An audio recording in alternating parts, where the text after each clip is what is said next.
Hi everyone, and welcome to our documentary production class screening.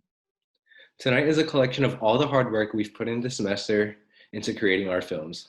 We'd like to thank our professor, Kristine Stolakis, for all of her help and guidance. And we'd like to thank all of you for joining us tonight, and we hope you enjoy our films.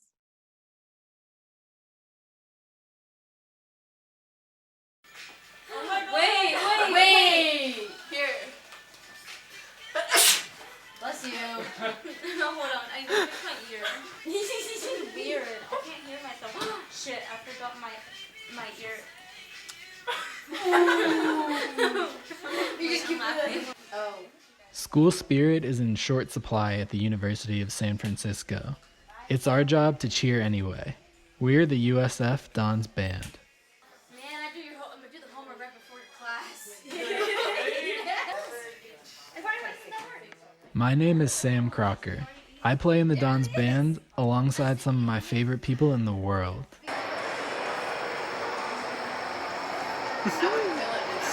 Why are we always late? I can wear it the same day. Play it faster. Increase tempo. There we go.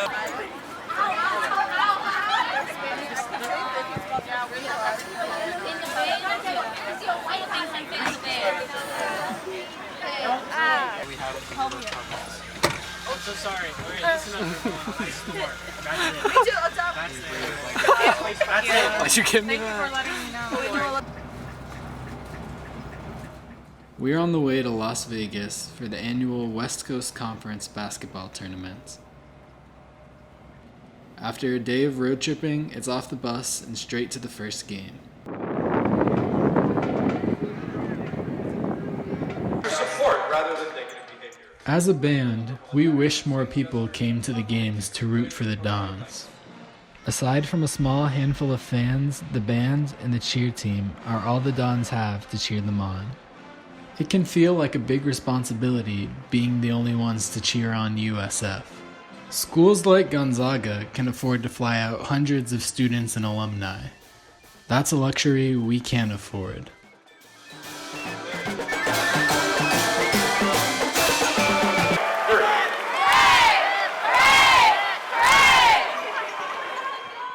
But we're up to the task.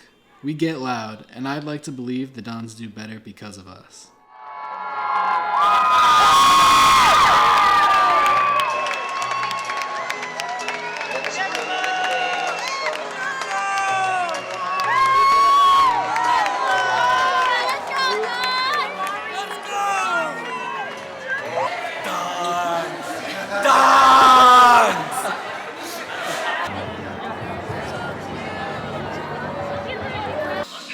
That killed me. Wow. That really killed me. Band wouldn't be half of what it is if I didn't genuinely love spending time with these people. We probably wouldn't be very good at our job if we didn't like each other anyway. The best part of our Vegas trip isn't the music. It's the nights spent playing games and talking and enjoying each other's company. We are a family, albeit a weird one.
When we play Gonzaga, we expect to get blown out. We'd be crazy not to.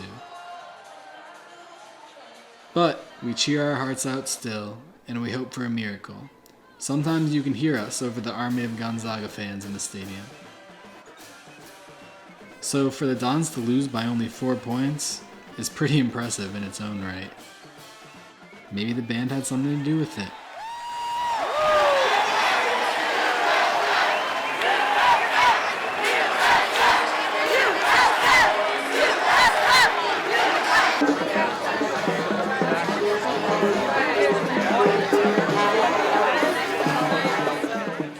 I'm so proud to be a part of band. Come rain, come shine, come empty stadium, we'll be there to cheer the Dons to victory. But more importantly, I'm proud to call my bandmates my friends. Band is home. The friendships we've cultivated with one another will last long after the music stops. Like knee kick. Cool. Oh. Okay, watch this shit. Okay, ready? No. Front, back, front, back, side, kick. 1, 2, 3.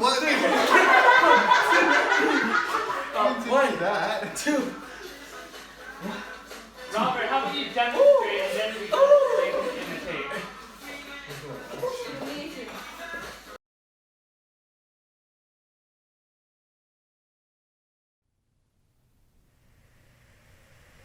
Tonight we have some breaking health news as we learn of the very first case of the coronavirus here in the U.S. The number of coronavirus cases here in the U.S. now tops 1,000. The U.S. is under a national state of emergency. California is now under a statewide stay-at-home order. Except for essential trips to the grocery store or to the pharmacy, all in hopes, of course, of stopping the spread of COVID-19. That order.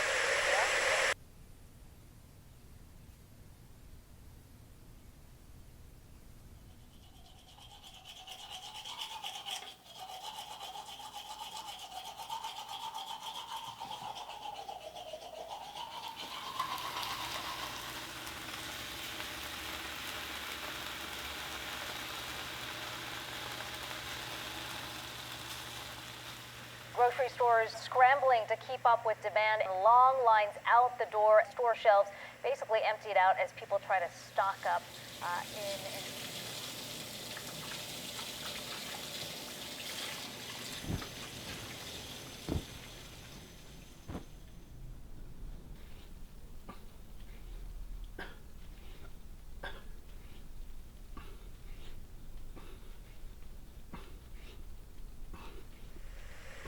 Sports are supposed to be our escape, they're supposed to be our distraction and our happy place. It's crazy when they can't be, and at this time, every sport, every athletic escape and rallying point is being halted.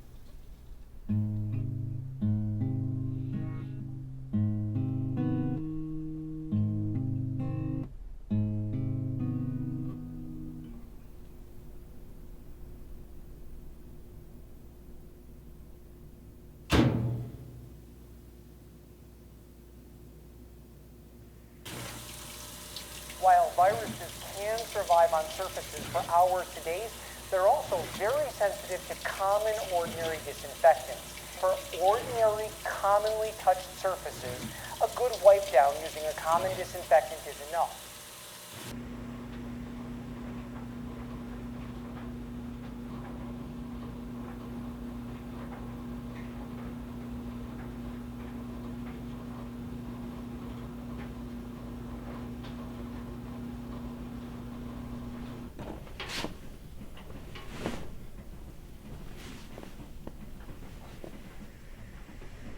And we start tonight with heartbreaking news on the coronavirus. A 5-year-old child, A 13-year-old boy, a 21-year-old nursing student has passed away after a battle with coronavirus.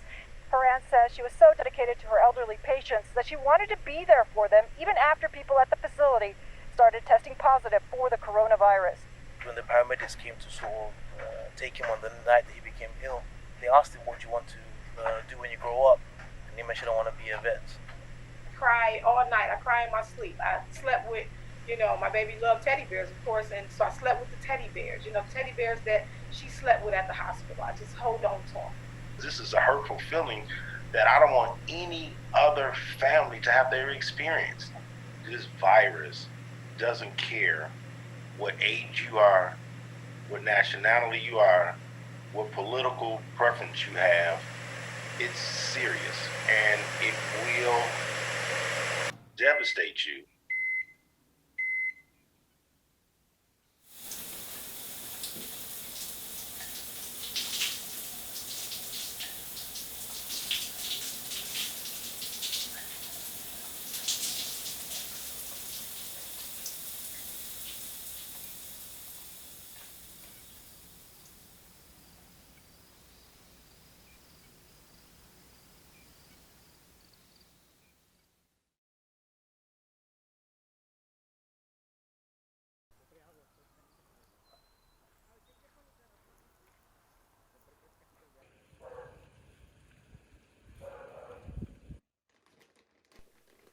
My parents divorced when I was a senior in high school.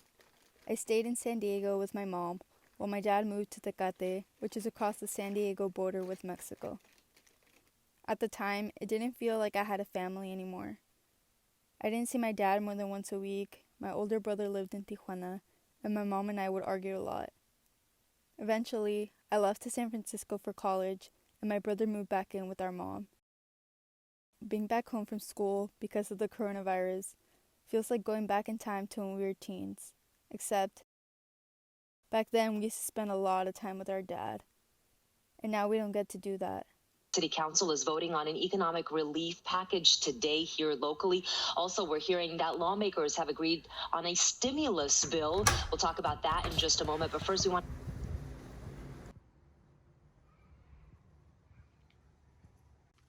Our dad still gets his mail shipped here, so that we have an excuse to see each other at least once a week. Right now, he ordered a PS4 so that him and my brother can play online during the quarantine. I messaged him on our group chat to let him know his package is here. I'm kind of nervous to see him. This is the longest I've ever gone in my life without seeing him, and I'm just scared that when I see him, I'll start crying. Especially since we can't hug or anything, but at least we'll be near him in some way. He's gonna pick it up tomorrow, and he's also gonna bring us some groceries that we can't find here because people are panic buying.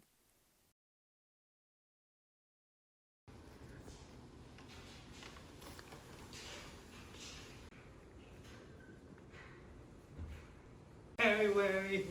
¿Qué pasó? ¿Qué pex? ¿Qué pex? ¿Tus tiros? Estos son integrales, están buenísimos. ¿Cómo han estado? Parado ya. Y más allá, ya no hay nada. ¿Pero todo el mundo anda normal o qué? Ya esta semana, hay como 2 días que ya todo el mundo así como que ya cuidándose. ¿Y mi nana? Bien, nomás que lo tengo que estar regañando. Porque le vale. No le vale, pero sí, porque llega tu tía Lola y va ahí. Y luego que va Francisco a comprar cosas. Y que le digo, mamá, eso no es cuidarte. No, es que aunque vayas a la tienda tienes que mantener distancia y eso. No, ahí ya les van a... Empecé a usar esta madre. Así la gente me veía y hasta me encontré amigos y, ay, no seas mamón, me decían. Les dije, no, ¿sabes qué? Es que si tengo miedo que yo lo tenga, le dije. Y uy, me ponían los ojos así.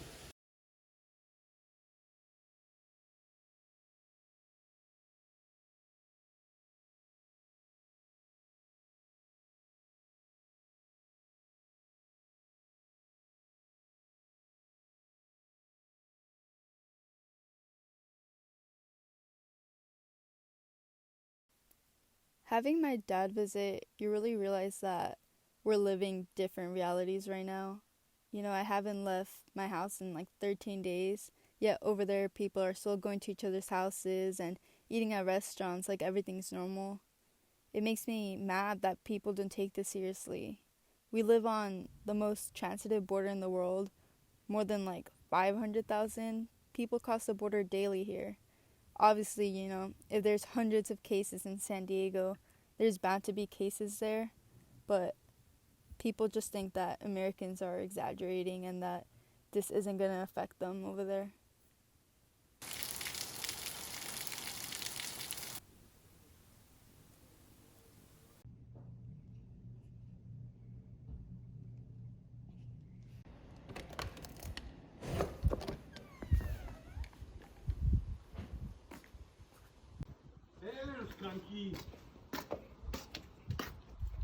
¿Cómo estás? Bien. Stay there. No, what a beauty. ¿Aquí se los dejo? Sí. Una amiga que es doctora nos dijo que está gacho, que si supiéramos todo lo que ellos saben y ven y eso que... ¿De Tecate? Sí. Imagínate en Tijuana. Está súper gacho, así que... Pues en Tecate cerraron el hospital general, no atienden a la gente. Entonces, si también Tecate tienes que irte a Tijuana. Dicen que han salido mucho más. Es que no es tanto que estén escondiendo, sino que no hay cómo hacer la prueba y si no la pueden hacer, pues no pueden confirmar. Entonces, por eso hay miles de... ¿Cómo se llama el otro? Atípica. Ajá, pues todos esos son. Por eso, nomás que pues no los pueden confirmar porque no hay pruebas. Ah, birthday Leo. ¿Qué voy a hacer una carne asada con tu nena? Para tu cumpleaños podemos hacer FaceTime. Bye, Leo. Ay, ahorita ya. Skankies. Los quiero mucho. Bye, Pa. Love you. And tonight we are taking a closer look at the coronavirus emergency south of the border. Coronavirus also continues south of our border in Tijuana. Dozens of patients at Tijuana General Hospital are being given the same grim diagnosis: atypical pneumonia. Monday, the governor of Baja California admitted some of the shortages at that hospital, saying federal facilities did not prepare. The governor also saying that as a result of not being ready, quote, doctors are dropping like flies. So I'm trying to find photos for a little collage for my dad's birthday. So that's him. I'm gonna go with this one, which is the day I was born. And I'm gonna take a picture of it and then probably call my mom out. So it's just me and my dad. For the past like 2 years or something, I was away at school while it was his birthday too. So it's not like it's the first year we haven't been together, but it's definitely different circumstances. And I think now more than other years, we wish we could see each other. Happy birthday, Leo! Gracias, hija. Hola, nena. Mi amor, ¿cómo estás? Bien. Ay, qué bonita, mi niña. Vamos a cantarle Happy Birthday, papi. Ok, ya nomás estoy esperando al Esteban. Hola, Cooper. Mira, Cooper. Hi, Cooper. Mira, ¿sí los conocido? En la mesa. Ahorita. Coronavirus. Okay. ¿Te quieres subir? Estas son las mañanitas que cantaba el rey David. El día de Santo Seas. Now more than ever, we are feeling how our family is physically divided. And technology and visits help us to feel closer to one another. But we still yearn for that connection from the warmth of a hug. And that feeling that we are truly home.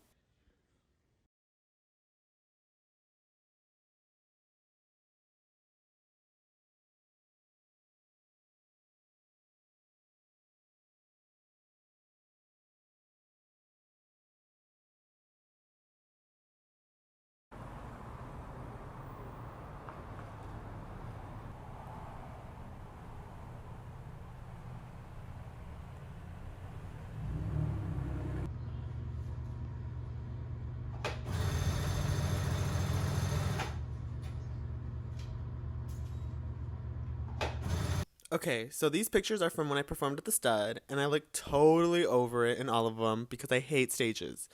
But like every queen says, if you don't perform, you're not a drag queen. So I pushed myself to do it. These are at Turbo Pageant, which was also at the Stud, and it's a drag queen competition, and I'm with my friend Superstar Mala. I didn't even make it through the first round. I look like I wish I was at home in my bedroom and my titties out. So this is the outfit. Right. So now I just have to sew it.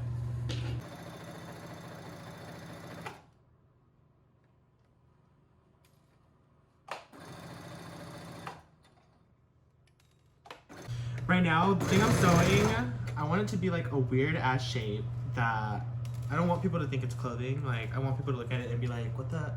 I want people to look at it and be like, that's not clothing. But it's like, I'm clearly wearing it, so like, where's the disconnect, you know? So I'm like, this is the first one I made, and it's cute or whatever, but like, I want it to be weirder, because this is whatever. When I started drag, I was all about trying to look like a girl because that's what people told me I was supposed to do. But even that felt a little too normal. So now, whenever I do my makeup, I either go for like a sexy alien or a sexy doll. I mean, anything to make people think, really, about what they're looking at or about what they think beauty is. Now that I'm in the look, I'm just here in bed, chilling. And you know, really wishing I could go out and show everybody this look, but... It's funny how drag wasn't drag if you weren't on a stage. And now here we are, all performing in our bedrooms. You ring that bell, bell, bell, shout and you yell, how you broke the spell. To this is swell, you almost have a fit. The sky is scorching, I got hit. There's no mistake. This is it! Till it's over.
My goal is to be more than just a basketball player and just shine my light onto others and bring my hard work, determination, and work ethic to everybody so that they can have a little piece of Layla throughout their whole life.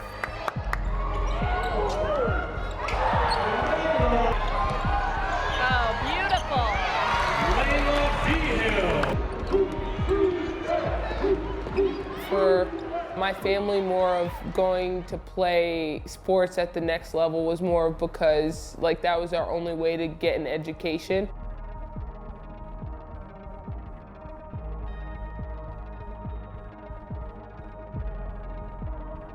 So honestly, it's just like a blessing, and I'm just really grateful to be here.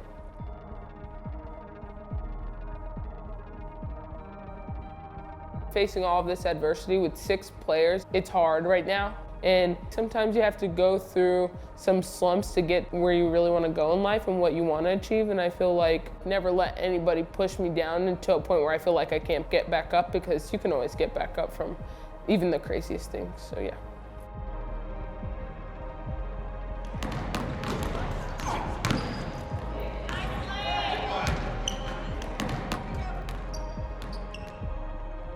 A lot of things that coaches and a lot of players will say is, who cares? Nobody cares if you're tired. Nobody cares if you guys are hurt. This game is mental, like everything. If you tell yourself you're hurt, you're hurting. If you tell yourself you're tired, you're gonna be tired. To me, it's about having this effort that nobody can stop, creating a routine, waking up, meditating, thinking about what I wanna do to tackle that day. And I feel like it's hard to beat somebody that shows up every night. Goes down low, V-Hill off the glass once, no good. Up again, scores around Garza. My whole life I've been really consistent just on how I show up every day. You just need to be reliable and someone that everybody can count on. I feel like consistency is a really big part of not only basketball, but in life. My mom and dad could always count on me to be there for them, when they needed me to help with my siblings, and they knew I was willing to give up time with my friends to be there with my family. My parents are a really big contribution to my success, and athletes their whole life. My love grew within my parents.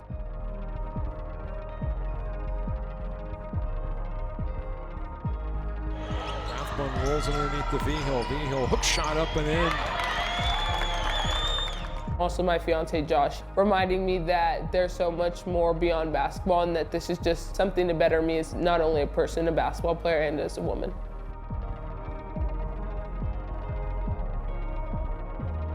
It was an honor to get WCC Player of the Week and get that little bump to finish on the finish line.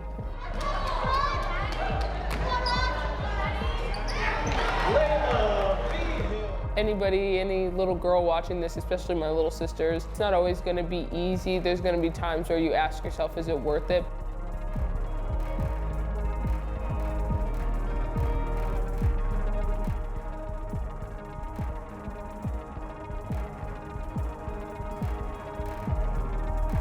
It really is just a blessing and an opportunity, and a lot of people don't get this, so don't ever take it for granted and just work hard every day.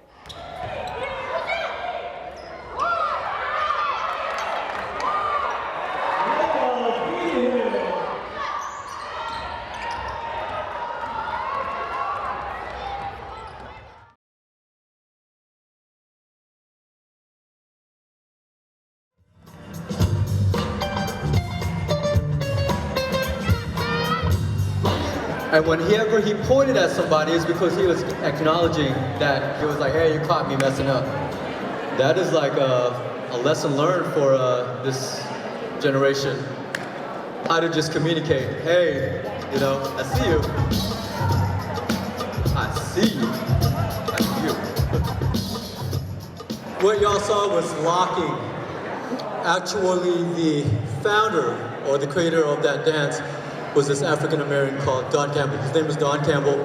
This is who we dance from.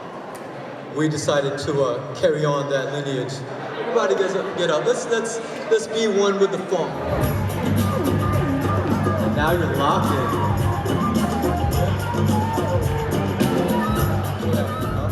Looking for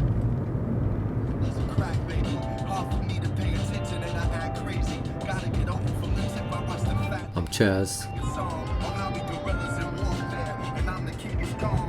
I call it American minority music. You know, I'm just an Asian American that just happens to like black music. I think since I was 7, every time my parents and I would come from church, her brothers were up like 10 o'clock in the morning. You walk in and both of them are dancing already, playing music. That started that whole thing.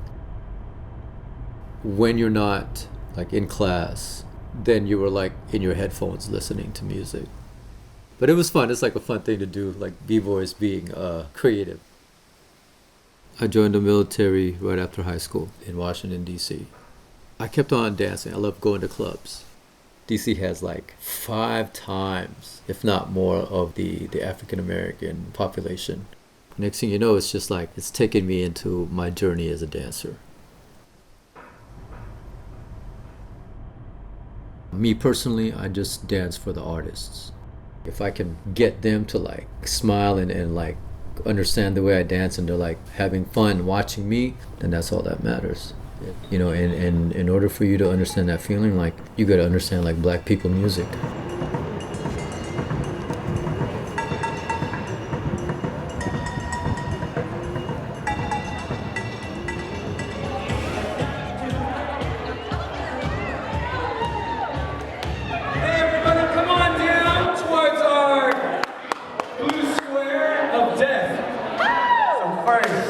One of the founders of Group Mechanics 20 years ago.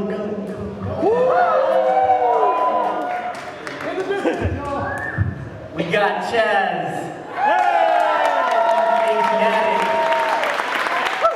My brother mentor. Thank y'all for being here. This is special. Other than sharpness, you know, y'all gotta be funky. With a fine line of dash of soul. Yes?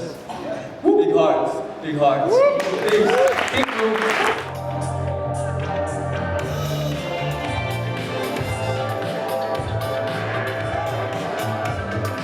The black culture is also like our culture. And anybody that has like brownness in their heart. 6, 5, 4, 3, 2, 1. Two-time champion, Zibo today, winner, amazing 20th anniversary. Please also give a huge round of applause for Zoe Static.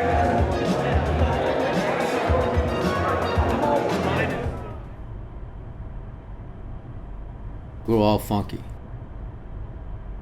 I just wanted to show them that there's people other than black that advocate for black culture.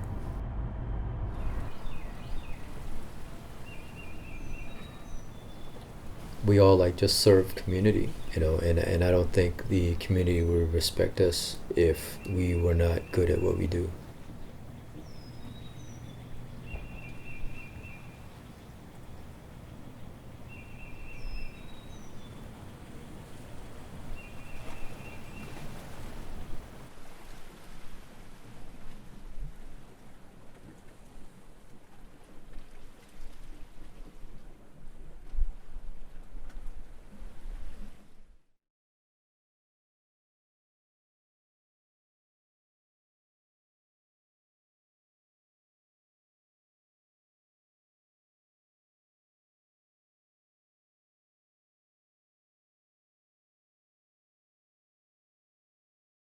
It's pretty much a death sentence, or a permanent lung damage and ICU bed for a prolonged period of time.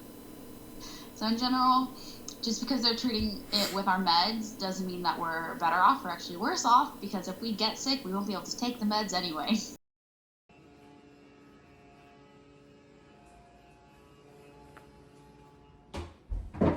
Further back though, you feel it? Mm-hmm. Okay.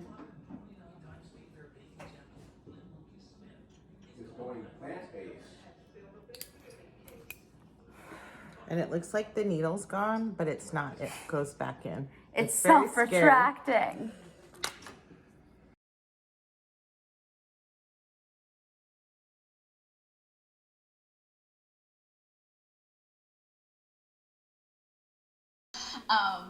So my name is Katie Taves, and I have a series of autoimmune diseases. The first one and most prevalent is called polyarticular juvenile idiopathic spondyloarthropathy. To be very candid, people don't know shit about what it is. Secondary would be called enthesis-related arthritis or enthesitis.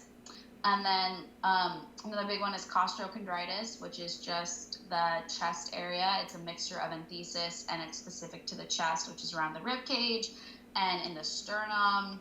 And what that does is it actually creates a lot of problems with breathing and puts pressure on your lungs and pressure on your heart.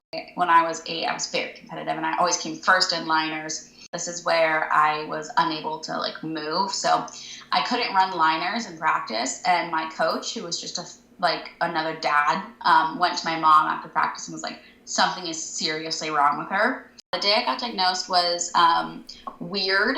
Then they kind of knew right away by my labs and by what my knee was doing. And at that time, the disease was called juvenile rheumatoid arthritis. So they diagnosed me with juvenile rheumatoid arthritis. Much of my life hasn't really changed. When the quarantine started, I was already pulling out of university. I had already made it, at the time I had agreed to go to online school, but, and then I decided to just pull out of university altogether. But I also started the quarantine a lot earlier because I knew a pandemic was coming. I knew I was immunosuppressed. So my family locked down on February 27th, and we've been locked down since. I say that it's not that different for me because these habits of never touching your face, wash your hands for 20 seconds, sanitize everything that comes in the house, sanitize the groceries. All of that stuff was already being done during cold and flu season in my house because I'm immunosuppressed. It's just now I can't be the one to go to the grocery store. People are coming to me and being like, how are you doing? And genuinely concerned. And it ends up being me telling them kind of my keys of the 1 to 2 rule, where it's you have to acknowledge the things that are scaring you and making you feel shit. But you also, every time you do that, it's important to find 2 things that aren't making you feel like shit. But I also feel a little guilty because my personal health has gotten better since I've been in isolation because I've been doing my physical therapy every day. I haven't been in stressful situations outside of the ongoing stress of, people dying everywhere. My mom made sure I had matching pajama sets always to stay in and cute sweats. And so doing stuff like that to bring back a routine has been really helpful too.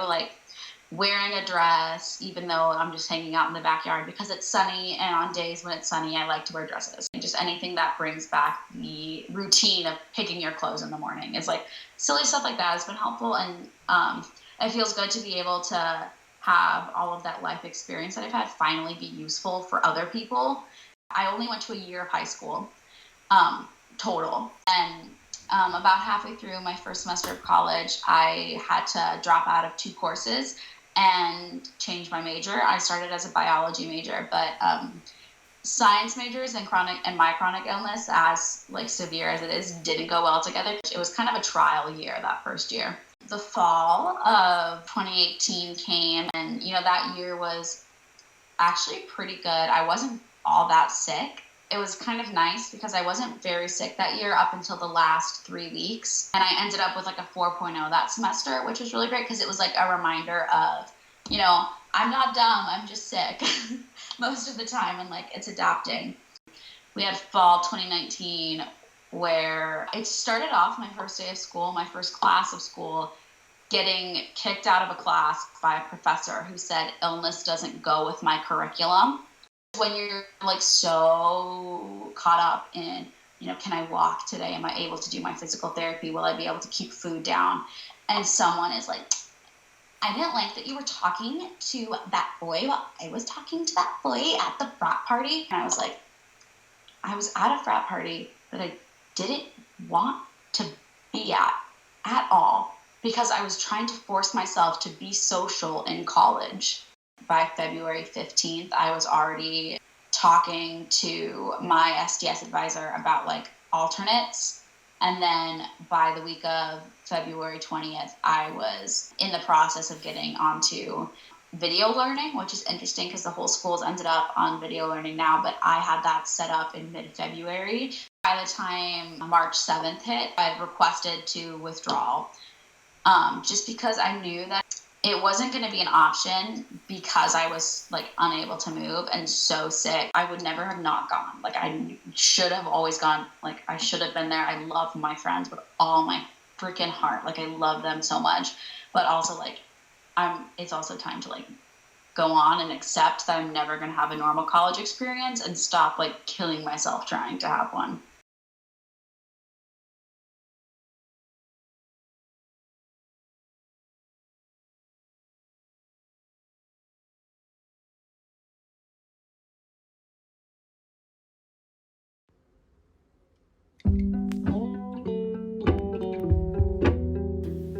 I was taught to be lazy, get things quickly, lie often, and to look good while doing it. I want what I want when I want it.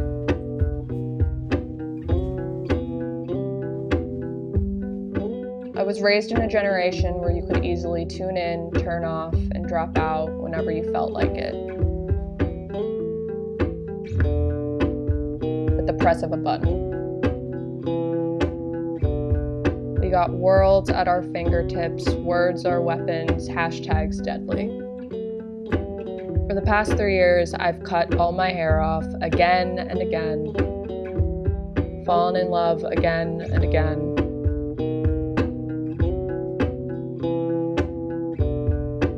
Stepped away from my inner critic again and again. Focused on sunlight, time with my mom, time with my neighbors, time with myself. Warm coffee, God, good intentions. I watch the news when I can. I know it's all bullshit. And I cry when I need to. I can be impatient. I can be selfish. I can be quick to anger. I can be loving. I can be witty. I can be quick to gratitude. I am what I am. What I am.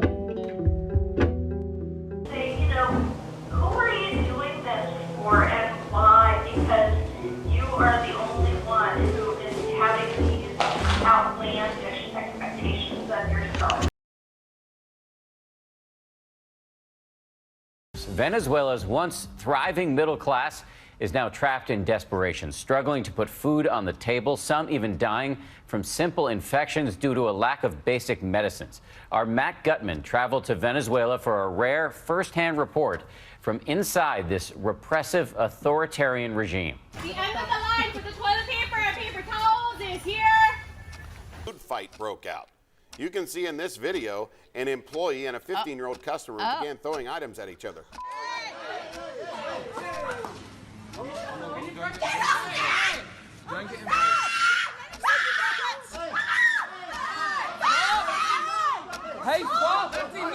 Crisis in Venezuela has descended to death to go farther than the absence of free speech and prosperity.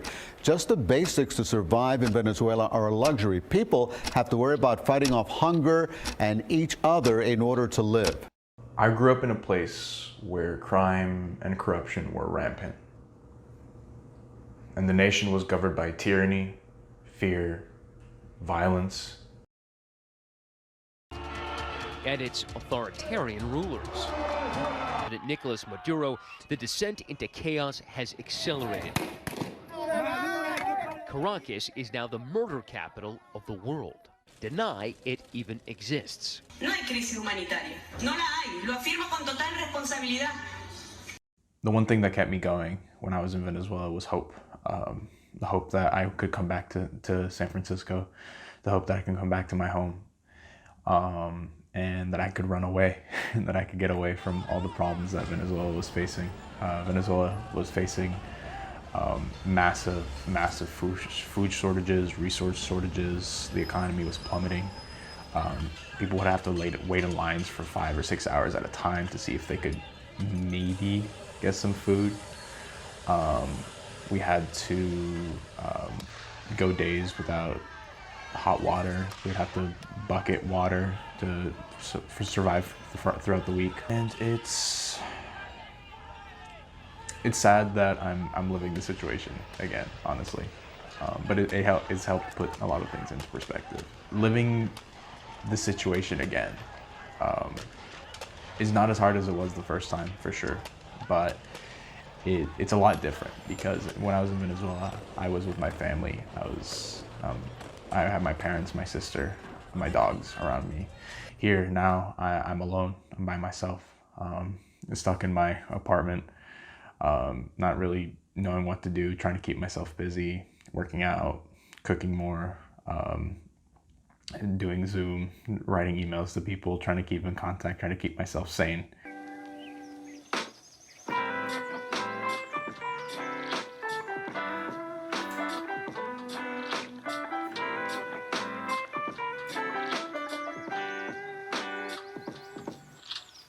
Back in Venezuela, we didn't have much. We barely had anything. And, you know, even things like being able to walk outside, being able to do grocery shopping on my own, having decent Wi-Fi, things like that are things that I didn't have in Venezuela, you know.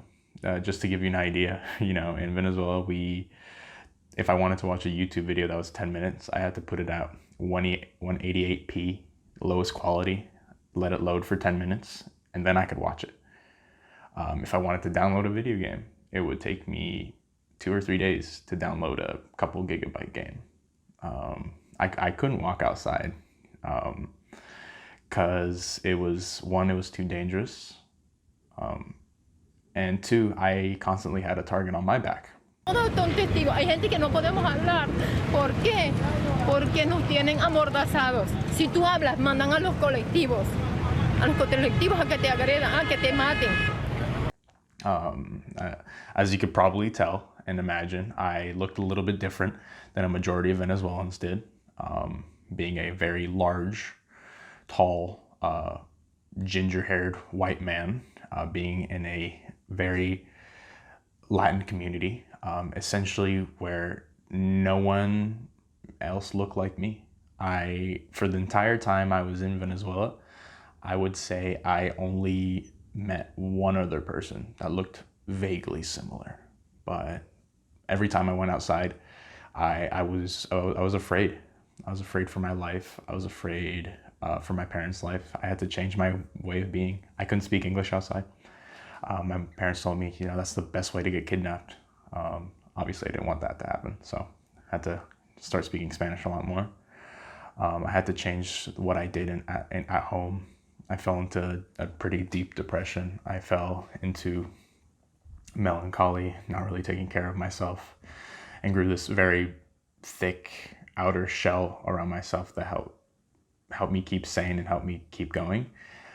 But looking back on it now, it's not healthy, and that's the one thing I'm focusing on now in this quarantine, is taking care of my mental health, taking care of my personal well-being, taking care of my health, and because that's the only way you can really do things. Because for the longest time, I thought taking care of yourself was selfish, but it's not. And what is selfish is not taking care of yourself and not thinking about those around you, which is what I see a lot of the time when I go to grocery stores or when I walk around. People just don't give a damn. ¿Cuánto hace que no tomas leche? Acabo de buscar mi bolsa solidaria en un club.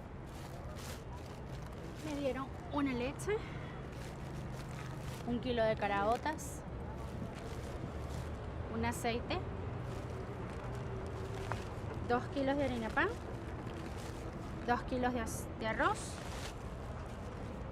y un jugo de guayaba. Esto después de anotarnos en una lista hace 3 semanas, donde nos censaron los hábitos de mi familia, censaron cuántas habitaciones había en mi casa, cuántos baños, cuántas personas vivían en ella. Y a las 3 semanas entonces nos llega nuestra bolsa solidaria. Obviamente esto tiene que durar un mes. Miren los huecos que he tenido que hacerle 10 huecos para poder, miren. Mira como yo era de gordo, Mira cuántos huecos le echaba la correa. La dieta de Maduro. I spent 6 years, give or take, essentially inside, not being able to leave my house, sometimes physically. There were times in Venezuela where there were barricades set up in the streets where you physically couldn't go anywhere, and they would lock down the city, the people, that is.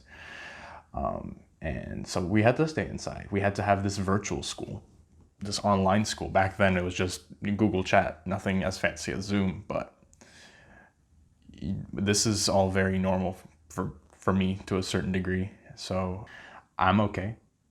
I'm here. 6 or 7 years in a hole, and I'm still here.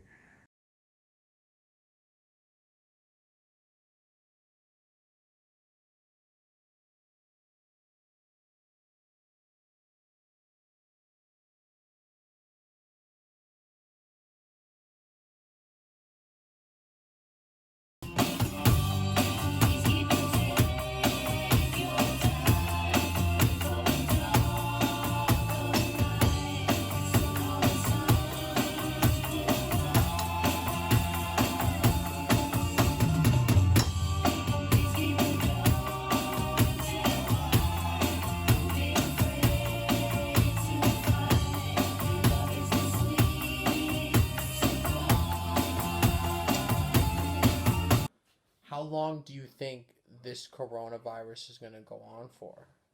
What I know is that no one knows how long it's going to go on. But what I do think is that the future is going to be different than the way we thought about it last year, at the end of last year. And what that means, I'm not sure. But as an example right now, I'm sitting here as you're interviewing me working at home, which is different than I normally do, with the home environment all around me. So it's a change, not a bad change. Overall, my concerns are what's happening all around the world. People are getting sick, and we don't have a vaccine yet.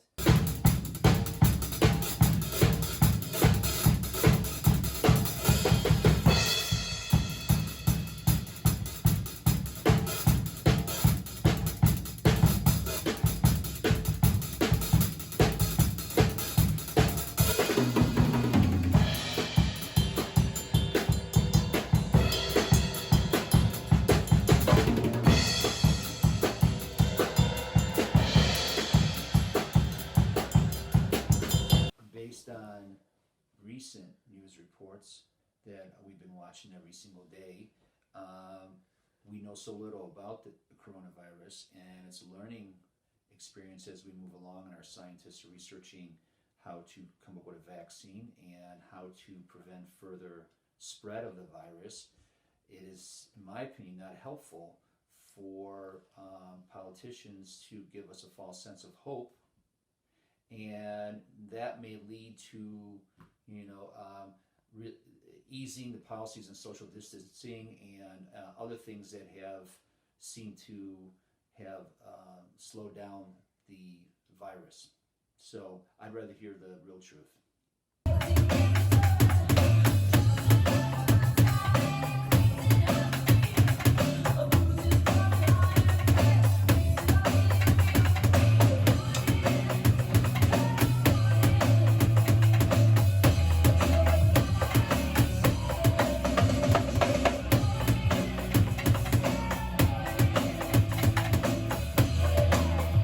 So on the business side of things, as I said, I finance office buildings and hotels and apartment buildings, but in the last several weeks, the future is how will hotels be impacted by the lack of travel? How will the cleaning of hotel rooms after a person has a stay there, how that will change, whether there has to be extensive cleaning, or perhaps there's just fewer people that will travel, which will impact the overall value of these assets.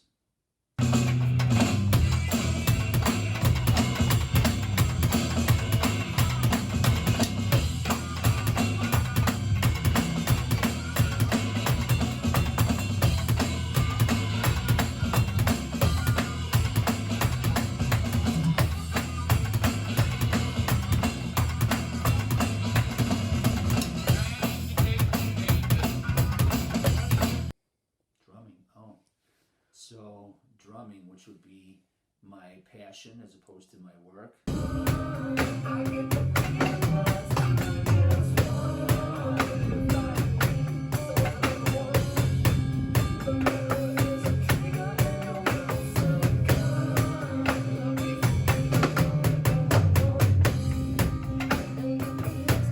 it's coming in handy now, being at home all the time. Well, I started drumming, well, I got my first drum set at age 6, but was constantly drumming by age 14 until now, which I'm 57 right now. You can never be good enough. There's always something to learn in drumming, and it's an instrument that becomes very difficult to master. Easy to start, but difficult to really master. And I know of professional drummers who play all day, have played for many, many years, and still study and learn. So it's an ongoing process, but I enjoy the exercise of it. It's fun, and it gets lets me decompress.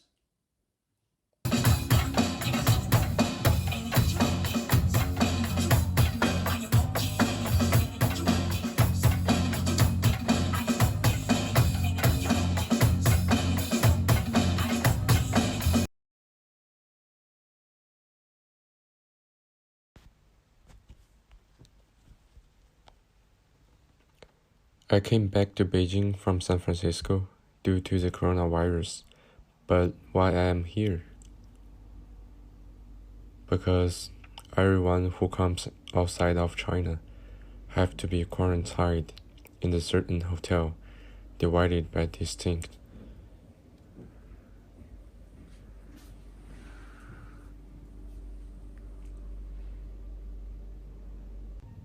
If you look outside by the window, that's the view you can see. Mountains and trees.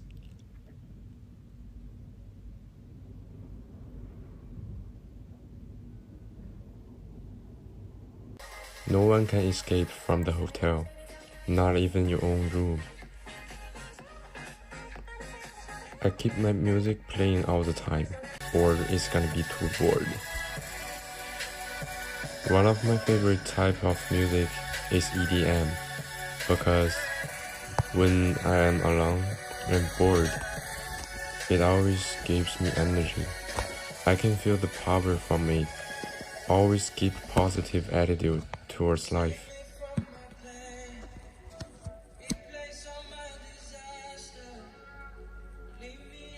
When you're trying to go out and receive my food delivery, just put my mask on.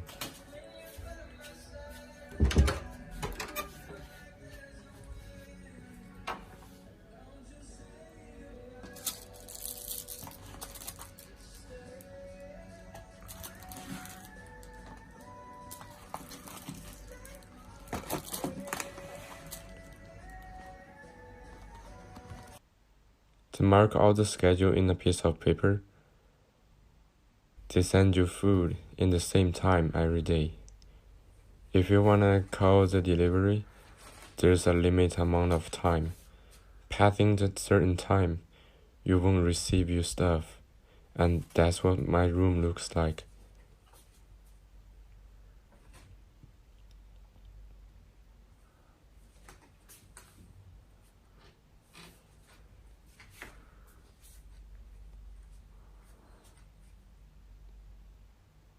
It is super cold when you stay in the room. I have to turn on the heater to keep warm. Sometimes when you feel cold, you feel like you are more lonely, but I'm getting used to it because I feel like when I need something, I look for it, and I have it, and that's it, enough for me.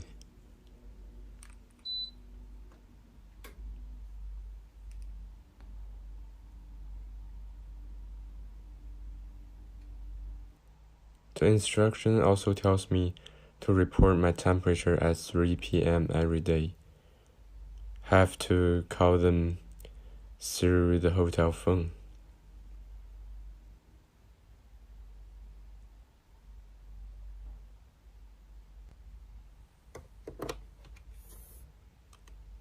Hey, I'm glad to be normal today.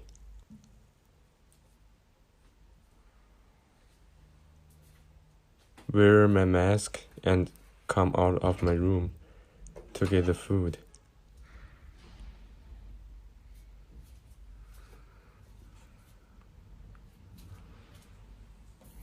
An updated instruction is here, but nothing special, just some schedules have changed.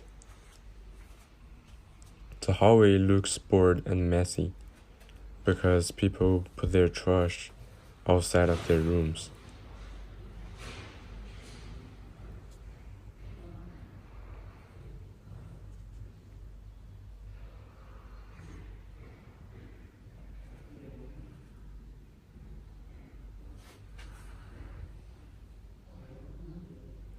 I can't meet with my parents, but they sent me some supplies. I know it's hard to come back home without meeting with my family, but I understand the circumstance, and my parents are happy to support the policy as well. They sent me some clothes, toilet paper, towels to support my life.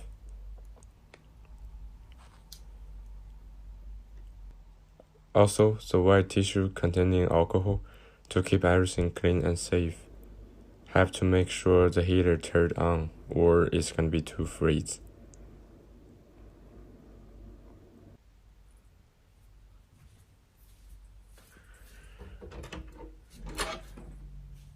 The only chance to go outside every day is to get my food.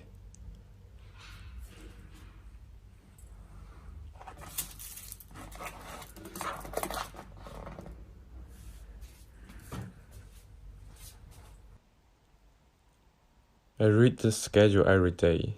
Have to make sure, if I call the delivery, my food can be sent on time. Look at the delivery food. Fancy and delicious.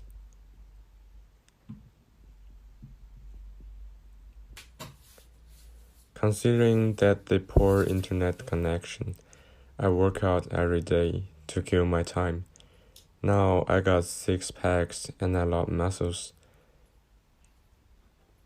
That's my quarantine life.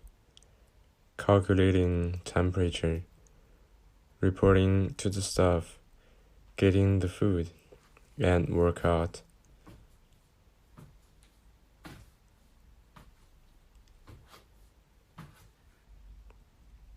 Since I can't go out, but I totally understand the policy. Responsible for myself and others, we aim to build up a healthy community. I don't feel like anything disturb my life, because I believe that everything will be fine.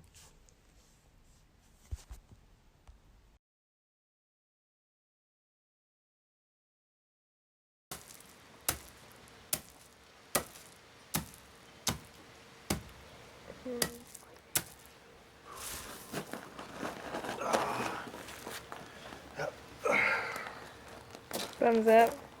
Wow, it's a nice camera. So, Dad, tell me about your dad. My dad was a very, very smart man. I considered him to be borderline genius in his intellect. Do the best you can and treat everybody the way you want to be treated. That was my dad's philosophy. He was a very fair person. He had a referee's mentality where I think everybody should be treated the same, with kindness, And I was very close with my dad. My dad and I used to go everywhere together. He took me places and showed me things and teach me things about life that only a man can teach his son. It took me a while to get over that when we lost him in a helicopter accident. So when you lose somebody like that, it's hard to explain. We were more like brothers and best friends and a dad-son and father-son relationship all wrapped into one. So when you lose somebody that makes that much impact in your life, and when somebody's taken from you that suddenly, it's hard not to think about that all the time.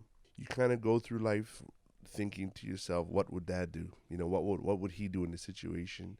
What would he do to make the situation better? If you don't agree with someone, what would he say?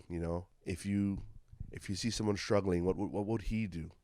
Because that's the kind of person he was. He was a very good person. He also was very in tune with nature.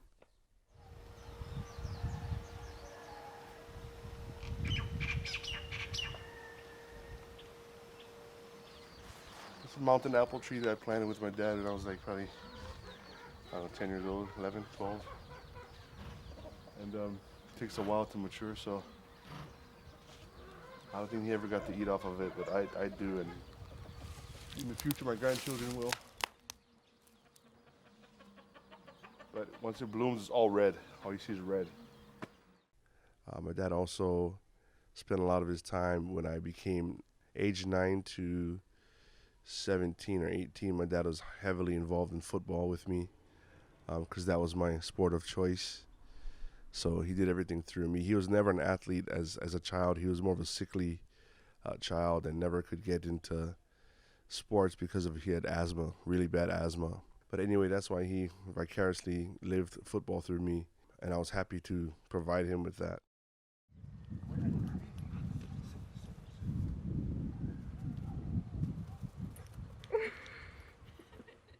My first child I had when I was very young.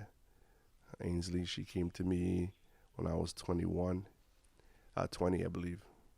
It didn't work out between her mother and I, so I ended up getting custody of her not until she was 12, when the judge finally ruled in my favor and let her live with me. I got remarried to my wife, Susan, now that graced me with 4 children, Caitlyn being the oldest of that 4. Stephanie came second, and then my third child came of those 4, and that was my only son, Kekoa. The 5th child, or 4th out of that 4, was Keahi, the baby. It's still a crazy dynamic with my children because they all have different personalities.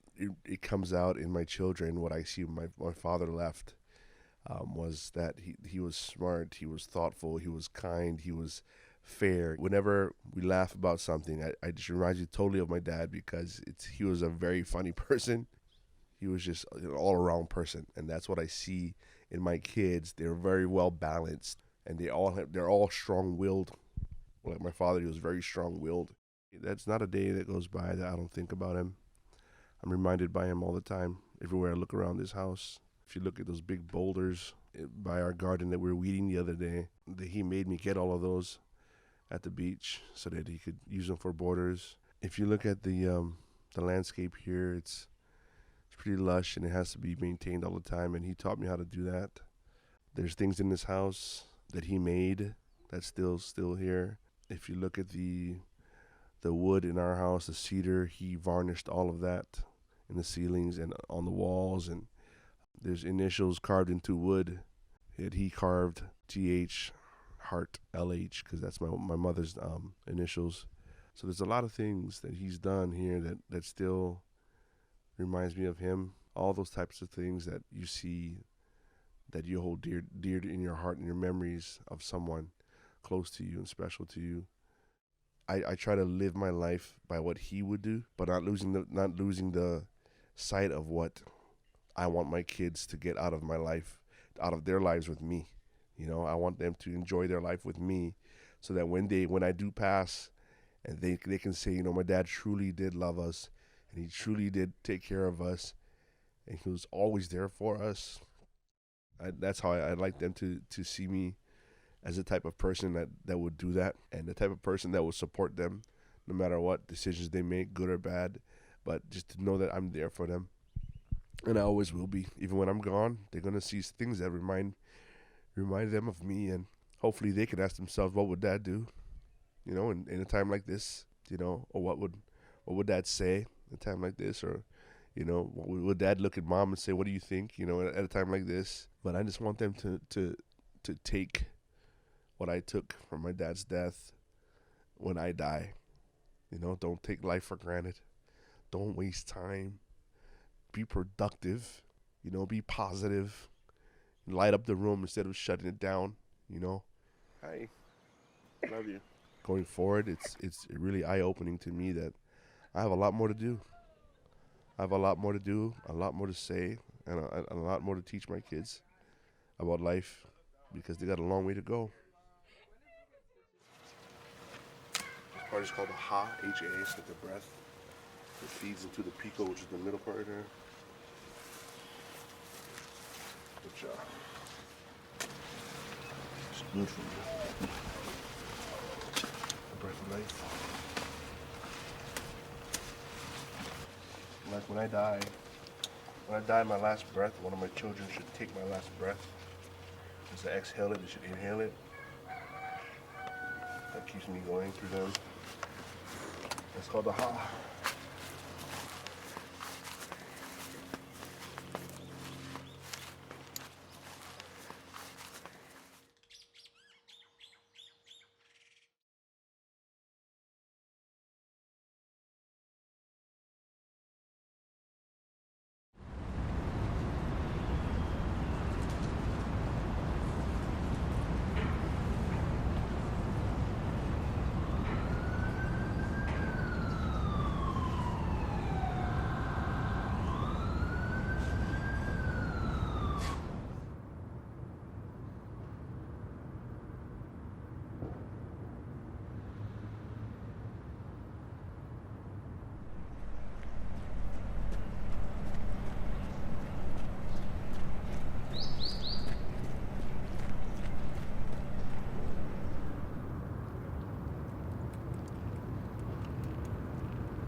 virus travels via droplets and is not airborne, how can you get the virus from someone who is close but hasn't sneezed, hasn't coughed, or even touched you? Yeah, absolutely. I mean, as disgusting as it might sound, even though if someone's not coughing or sneezing, we're still unintentionally spitting and getting little bits of saliva out of our mouths and into the world around us, whether we think we are or not. And certainly that can fall onto surfaces, and people can touch those surfaces and then touch their eyes, nose, or mouth, and then inadvertently infect themselves. So even if someone is infected and has minimal symptoms, they're still able to transmit this infection to close contacts as well.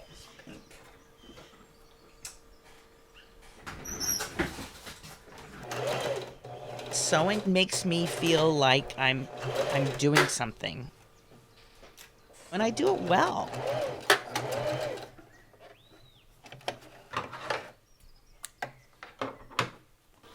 Yes, sometimes this gets tedious. My mind clicks into what it's doing and the hours just pass.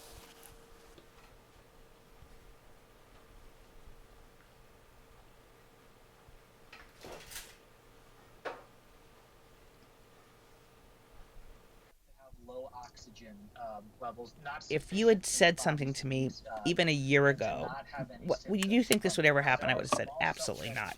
Not in the United States.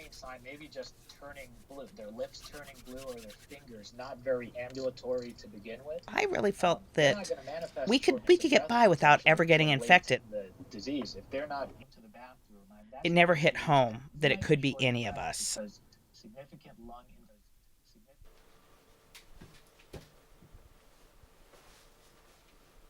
I do have a daughter who is on the front line in the medical field, and it's worrisome because they don't have the personal protection stuff that they need. I don't know how to get this off. Oh, there we go. Everybody's freaking out. They have like no plan for any of the employees who are still left. It hasn't gotten super bad at Loyola yet because it's like kind of out in the suburbs versus like right downtown. Mm-hmm. I think the worst is still yet to come. I think this next week and probably the next week after are going to get really crazy. Yeah.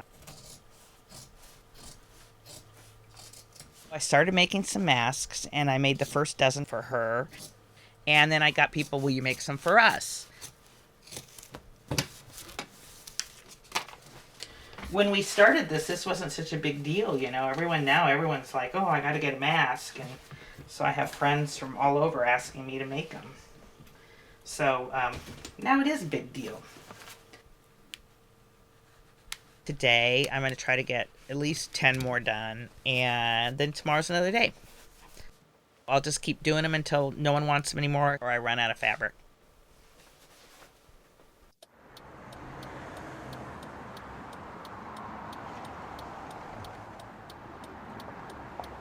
I think it gives people a little sense of being safer when they do have to go out, or safer around elderly people. And that makes me feel good.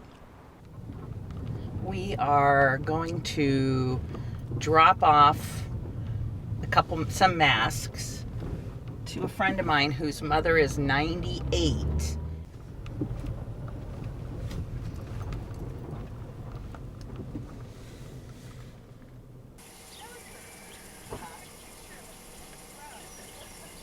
It's like volunteering my time for a cause. I like that. And I want my friends and family to feel like they're safer.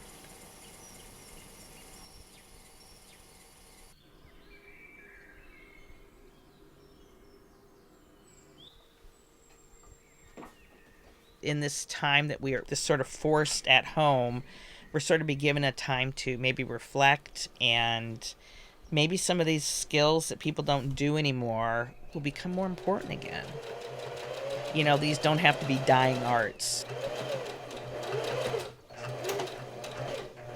If I had my way, I would love to teach everybody how to sew.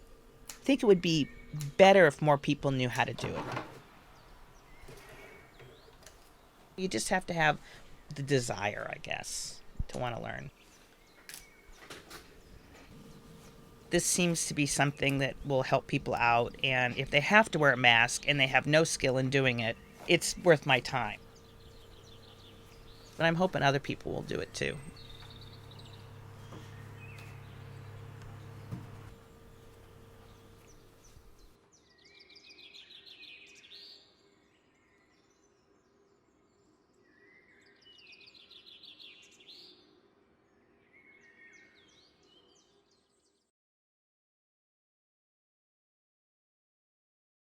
Thank you all for spending time with us tonight and watching our fantastic films. We hope you enjoyed seeing our work, and we hope you keep up with the latest and greatest projects from the Media Studies Department. If you want to check out more of our student films, be sure to check out USF TV. We would like to give a very special thanks to Kristine, Sherry, and the rest of the Media Studies and Rental Equipment Department. Without you, we wouldn't have been able to make any of these movies. Seriously, we wouldn't have been able to do anything. Thanks again for your help and support. Stay healthy, stay safe, and stay inside.